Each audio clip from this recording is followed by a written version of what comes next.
Pinigų karta ir brokeriai draudimas.lt pristato naują draudimo paslaugų gidą.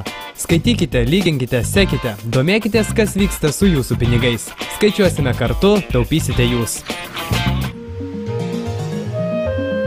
Vilniaus centras Basanavičiaus gatvė. Kasdien šį šaligatvį mina šimtai praeivių, tikriausiai neįtarančių, kad virš jų pakibę pavojingi varvekliai.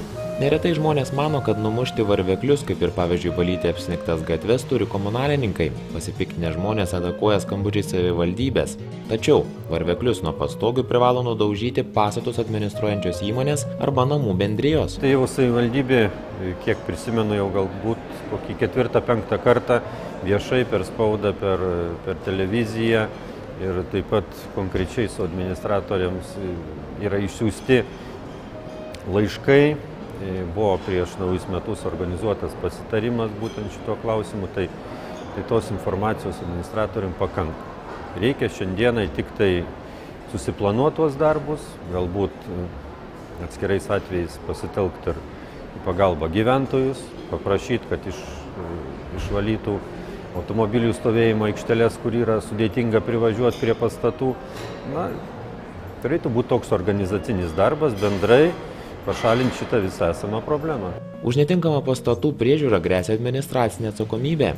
Baudos pakankamai solidžios, siekiančios iki 2000 litų. Prastai pastatus prižiūrinčios įmonės savo kailiu jau pajuto, ką reiškia aplaidus požiūris. Pavyzdžiui, praėjusiais metais buvo surašyta apie 60 administracinių teisės pažeidimų protokolų. Taigi, teritorijos aptvėrimas štai tokia įspėjančia juosta greičiau yra ne problemos sprendimas, o tik laikina priemonė. Specialistai važinėja po miestą ir žiūri, kokia yra situacija, tikrina, ar imamasi realių veiksmų. Tolimesnis veiksmas tai turi būti jau tų varveklių daužimas, pašalinimas.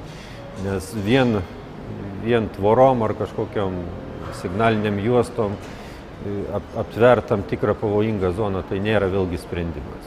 Mes tai traktuosim, kad tai nėra pilnai įvykdyta priežiūra ir imsimės tam tikrų priemonių. Tai yra, reiškia, gali būti surašytas pažeidimo protokolas ir nubaustas vadovas. Kaip sako savivaldybės atstovas, esant tokiam gausiam kritulių kiekiu ir temperatūrų kaitai, varvekliai susidaro labai greitai. Taigi pastatus prižiūrintys atsakingi žmonės turėtų dažniau pakelti galvą į pastogę ir įsitikinti, ar per naktį nesusiformavo nauji ledo voratinkliai. Nesvarbu, kad varvekliai buvo numušti vakar ar užvakar. Žiema mėgsta paruošti nemalonių siurprizų.